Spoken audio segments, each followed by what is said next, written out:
Most people assume the Church remembers its leaders the same way the world does. The bigger the office, the larger the legacy. The more authority a person held, the more important their story becomes after they die. But Pope Leo XIV's tribute to Cardinal Camillo Ruini tells a different story. Ruini spent decades at the center of Catholic life in Italy. He advised, governed, represented, and helped shape some of the most important conversations in the Church during a period of enormous cultural change. Few churchmen of his generation carried responsibilities of that scale. Yet when news of his death reached the Vatican, Leo did not begin by recounting achievements, influence, or institutional success. Instead, he called him an experienced and wise brother. That is a surprisingly personal way for a pope to remember a man who held some of the highest offices in the Church. It shifts attention away from what Ruini did and toward who he became while doing it. In a culture obsessed with visibility, that difference is easy to miss. The Church keeps records of offices, appointments, and honors. But when it prays for the dead, it asks a different question. What remains when the titles fall silent? The choice of those two words was not accidental. Camillo Ruini did not arrive at that kind of responsibility suddenly. He was born in Sassuolo, in central Italy, in 1931, and was ordained a priest in 1954. That placed his priesthood inside a changing Italy, a country still marked by Catholic memory, but already moving toward a more contested public life. The Church was not only preaching to people who already agreed with it, it was learning how to speak in a society where faith, politics, family, culture, and national identity were becoming harder to hold together. Ruini served as auxiliary bishop of Reggio Emilia from 1983 to 1986. Then, in 1991, Pope John Paul II created him a cardinal. That same year, Ruini became Vicar General for the Diocese of Rome and Archpriest of the Basilica of St. John Lateran. Those titles matter. The Diocese of Rome is the Pope's own diocese, and the Vicar General helps govern it in the Pope's name. St. John Lateran is not simply one famous Roman basilica. It is the cathedral of the Bishop of Rome. So when Ruini served there until 2008, he was not standing at the edge of church life. He was standing close to its visible center. At the same time, Ruini served as president of the Italian Bishops' Conference until 2007. That made his influence national as well as Roman. He was involved in the life of the Pope's diocese, the leadership of the bishops in Italy, and the Church's conversation with a society that was becoming less automatically Catholic. His role required more than administration. It required judgment in a country where the Church still mattered deeply, but could no longer assume that every public argument began from Catholic ground. That is why his death drew statements not only from the Diocese of Rome, but also from Cardinal Matteo Zuppi, the current president of the Italian Bishops' Conference, and from various Italian Catholic organizations.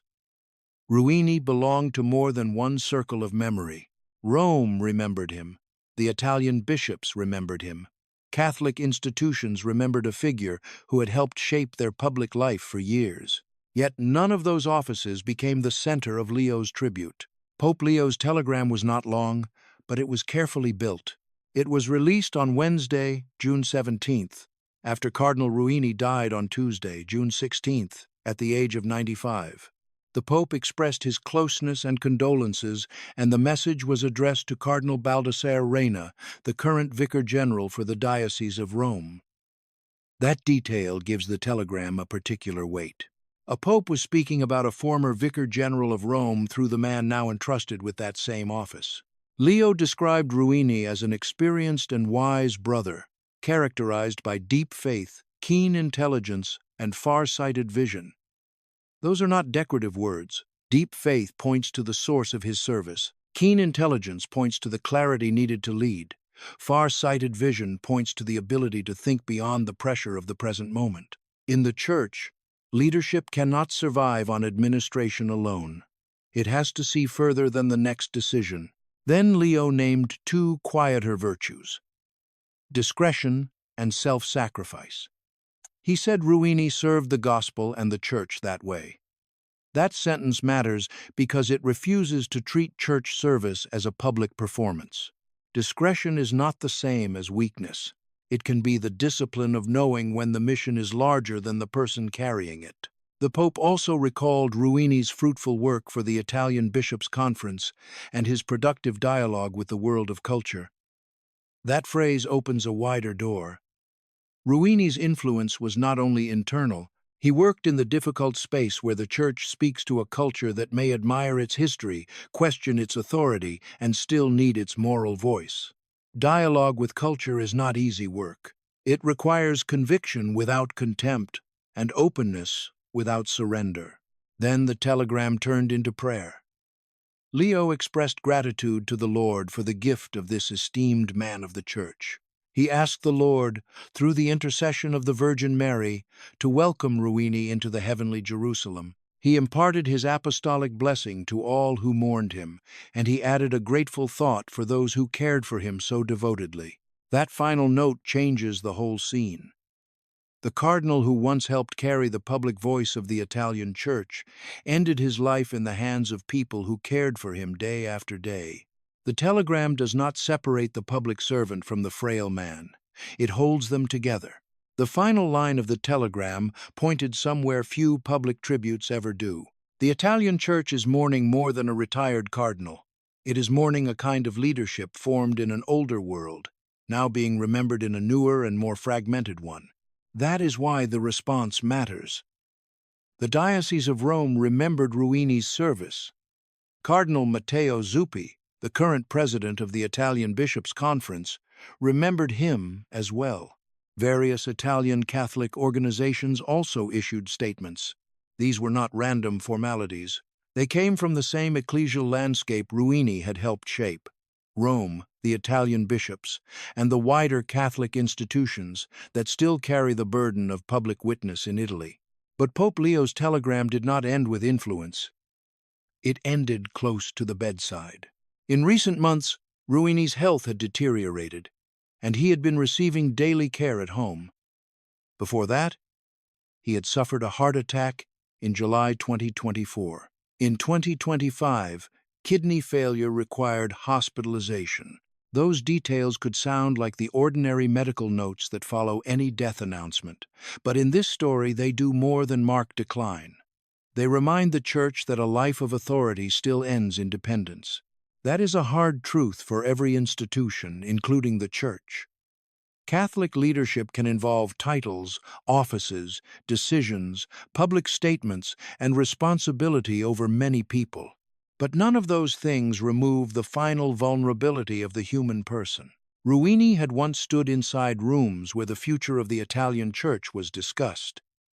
Near the end, the most important work around him was daily care. That does not shrink his legacy. It completes the picture. The unresolved question is what the Church does with the memory of leaders like him now. Italy is no longer the same country in which Ruini was ordained. Catholic identity still matters there, but it no longer organizes public life with the same force.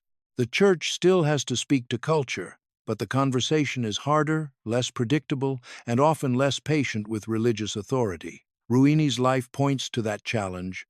Without pretending, the answer is simple. A telegram can honor the past. It cannot carry the future by itself. That is why the location of the funeral matters so much. The Church remembers power differently when it has become prayer. Cardinal Ruini's funeral will take place on Thursday, June 18th, at 4:30 in the afternoon, at the altar of the chair in St. Peter's Basilica. That is not just a location.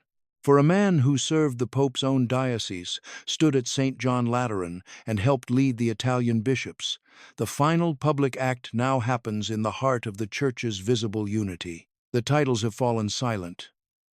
The prayer remains. If this helped you understand what the Church is actually doing in the world, liking the video helps more people find this kind of Catholic coverage. Subscribe for more Catholic news, Vatican context, and stories from the living history of the Church. And tell me in the comments, has the modern Church become too focused on visible leadership? Or do lives like Cardinal Ruini's show that quiet service still shapes the future of the Church? The story continues, and so does the work.